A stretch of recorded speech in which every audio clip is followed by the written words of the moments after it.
So hi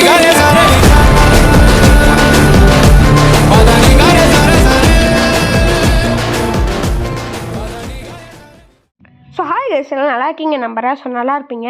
நம்ம சேனலை யாராவது சப்ஸ்கிரைப் பண்ணாமல் இருந்தீங்கன்னா சப்ஸ்கிரைப் பண்ணிக்கோங்க. ஸோ இன்றைக்கான வீடியோவில் நம்ம எதை பற்றி பார்க்க போகிறோன்னா, அரிக்கொம்பன் அப்படின்ற ஒரு காட்டு யானையை பற்றி தான் இந்த வீடியோவில் இந்த காணொலியில் பார்க்க போகிறோம். So Arikomban part 1 starts now. So இந்த அரிக்கொம்பன் எப்படி இந்த பேர் வந்துச்சு அப்படின்ற பார்க்கலாம். மலையாளத்தில் அரிங்கிறதுக்கு அரிசின் என்று பெயர், கொம்பன்கிறது யானை என்று பெயர். ஸோ அதனால் இந்த யானைக்கு அரிக்கொம்பன் அப்படின்னு சொல்கிறாங்க மலையாள பீப்புள்ஸ், அதனால் மலையாளிஸ். நம்ம தமிழில் இருக்க எல்லாமே சொல்கிறது அரிசி கொம்பன் அப்படின்றது தான் நம்ம எல்லாருமே சொல்கிறது. ஸோ இந்த யானையோட சின்ன கதையை பார்த்துருவோமா. இந்த யானை சின்ன வயசில் சாப்பாட்டுக்காக ரேஷன் அரிசியை தேடி ஊருக்குள்ளே நுழைஞ்சது. அப்போ ஊர் மக்கள் எல்லாம் சின்ன யானை தானே அப்படின்னு சொல்லி விட்டுட்டாங்க. பட் இதை வளர தான் தெரியுது அதோட கேரக்டர் என்னென்னு. வீட்டுகளை உடைச்சி, அவங்களோட நிலத்தை உடைச்சி எல்லாத்தையும் நாஸ்தி பண்ணியிருக்கு. அது மட்டும் இல்லாமல் இந்த ஊர் மக்கள் வேக்கனே நிறையா வாட்டி அவங்களோட வாய்ஸை ரேஸ் பண்ணியிருக்காங்க. வனத்துறையர்கள், அதாவது ஃபாரஸ்ட் ஆஃபீஸர்கிட்டையும் இன்ஃபார்ம் பண்ணியிருக்காங்க. பட் அது அவங்க ஒரு தாட்டி இது பண்ணியிருக்காங்க. பட் அந்த யானை சொல்கிறதே பேச்சு கேட்கவே இல்லை.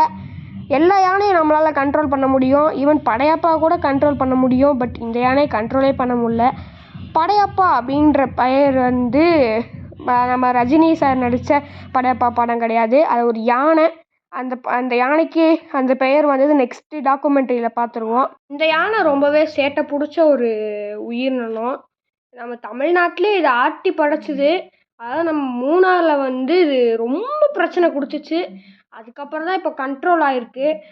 பட் இந்த யானை இப்போ எங்கே இருக்குதுன்னு எனக்கு சுத்தமாக ஐடியாவே கிடையாது. நான் வேணால் ஷார்ட்ஸ் அப்லோட் பண்ணுறேன் உங்களுக்காக. நம்ம சேனல் இன்னும் சப்போர்ட் பண்ணுங்கள். நிறையா இன்னும் ரீச் பண்ணணும், அவங்களுக்கு இன்னும் இருக்குது. பட் இவ்வளோ தான் வந்திருக்கோம், 102 சப்ஸ்கிரைபர் தான் இருக்குது. சப்போர்ட் பண்ணுங்கள். அண்ட் தென் இந்த யானை ரொம்பவே டேஞ்சரானது. எந்த அளவுக்கு டேஞ்சர்னால், ஒரு பஸ்ஸு, அதாவது மற்ற யானை பஸ்ஸுக்கு முன்னாடி நின்றுச்சுன்னா அது ஓடியே போயிடும் பஸ்ஸோட சைஸை பார்த்து.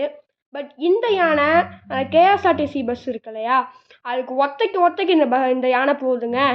எனக்கு ரொம்பவே ஷாக் ஆயிடுச்சு. ஏன்னா பஸ்ஸு கூட போய் இது மோதுதா அப்படின்றது தான் எனக்கு ஒரு பெரிய ஷாக்கு. ஸோ இதுக்கு லாங் டஸ்க்குமே இருக்குது. அதனால் இந்த யானைக்கிட்ட யாருமே நெருங்கவே மாட்டாங்க. இந்த படையப்பா யானைக்கு இருக்கிறத மாதிரியே தான் இதுக்கும் இருக்கும். ஸோ ரொம்பவே பெரிய டஸ்க்கு. அதனால் நிறைய காரெல்லாம் குத்தி உடச்சிருக்கு. அதனால் இந்த யானைக்கிட்ட யாருமே வம்பு வச்சுக்கவே மாட்டாங்க. ஏன்னா யானை அதோட ஞாபக சக்தியும் மோப்ப சக்தியுமே அதிகம். ஆனால் எவ்வளோ தூரத்தில் இருந்தாலும் அது ஈஸியாகவே கண்டுபிடிச்சிடும் அந்த ஸ்மெல்லை வச்சு. பாம்பு மாதிரியே கூட வச்சுக்கோங்களேன். ஏன்னா அந்த பாம்பு ஒருத்தரை பார்த்துருச்சுன்னா அதை பழி வாங்கிறதுக்காக என்ன எக்ஸ்ட்ரீம் லெவல் வேணால் போகும். ஸோ இந்த யானும் அதே மாதிரி கேட்டகிரி தான். யானைங்க இந்த யானை மட்டும் இல்லை, எக்கச்சக்கமான யானையும் அதே மாதிரி தான். ஸோ இது சின்ன வயசுலேருந்தே இந்த மாதிரி மொட்டைத்தனமாக மாறினனால இந்த பெரிய பிரச்சனையாக இருக்குது.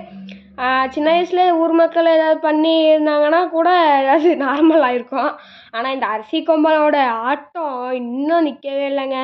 என்னதான் வனத்துறைகள் ட்ரை பண்ணாலும் இந்த யானை அதோட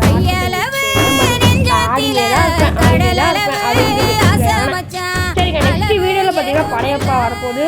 தேங்க்யூ.